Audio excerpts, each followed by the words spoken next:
తదుపరి రాశి తులారాశి. ఈ రాశి వారి యొక్క గ్రహస్థితులు చంద్రుడు 6వ స్థానంలోను, శని భగవానుడు 5వ స్థానంలోను సంచారం చేస్తున్నారు. దీని యొక్క ఫలితాలు శత్రువుల మీద విజయం పొందుతారు, ఆరోగ్యం మెరుగవుతుంది. దీంతో పాటుగా ఉద్యోగంలో ఒక కీలకమైన పొజిషన్కి మీరు వెళ్ళే అవకాశం కనబడుతోంది. వాదనలు ఎక్కడైనా జరిగితే మీ పరిసర ప్రాంతాల్లో కానీ, మీరున్న స్థానంలో కానీ వాదనలు జరిగినప్పుడు మీరు స్తబ్దుగా ఊరుకోవడమే మంచిది. లేదు అంటే కనుక అనవసరమైన విషయాల్లో మీరు సమస్యలు ఎదుర్కొనే అవకాశం ఎక్కువగా కనబడుతోంది. న్యాయపరమైన సమస్యలు మీకు అనుకూలమైన తీర్పు రావడం జరుగుతుంది.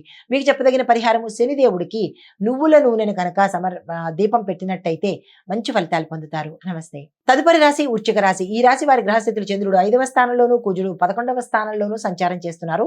ఈ సంచార ఫలితాలు ప్రేమ విషయాలు శుభంగా ముగుస్తాయి. విద్యార్థులకు అనుకూలమైన గాను తర్వాత విజయాన్ని కూడా సక్సెస్ కూడా సాధించే అవకాశం ఉంది. తర్వాత సంతాన పరంగా ప్రయత్నం చేస్తున్న వారికి ఈ రోజు శుభవార్త వినే అవకాశం కనబడుతోంది. ఉద్యోగస్తులకు ఒక కీలకమైన స్థాన చలనాలు, కీలకమైన అంశాలు ఈ రోజు మీరున్న స్థానంలో చోటు చేసుకోబోతున్నాయి. రాజకీయంగా చూసినట్టయితే కనుక ఈ రోజు మరి ఒక కీలకమైన స్థానాన్ని, ఉద్యోగస్తుల మాదిరిగానే మీరు కూడా ఒక కీలకమైన స్థానాన్ని పొందబోతున్నారు. సంతోషించదగిన విషయము. మీకు చెప్పదగిన పరిహారము, సుబ్రహ్మణ్యేశ్వర స్వామి వారికి పాలు చక్కెరతో నైవేద్యం కనుక పెట్టినట్టయితే విశేషమైన ఫలితాలు పొందుతారు. నమస్తే. తదుపరి రాశి ధనస్సు రాశి. ఈ రాశి వారి యొక్క గ్రహస్థితులు చూసినట్టయితే చంద్రుడు 4వ స్థానంలోను, గురువు 5వ స్థానంలోను సంచారం చేస్తున్నారు. ఈ సంచార ఫలితాలు ఇంటి విషయాల్లో ఆనందం ఉంటుంది. వాహనము కొనుగోలు చేసేందుకు సూచనలు కనబడుతున్నాయి. దానికి సంబంధించిన ప్రయత్నాలు చేసుకోండి. తల్లి ఆరోగ్యం మెరుగుపడుతుంది.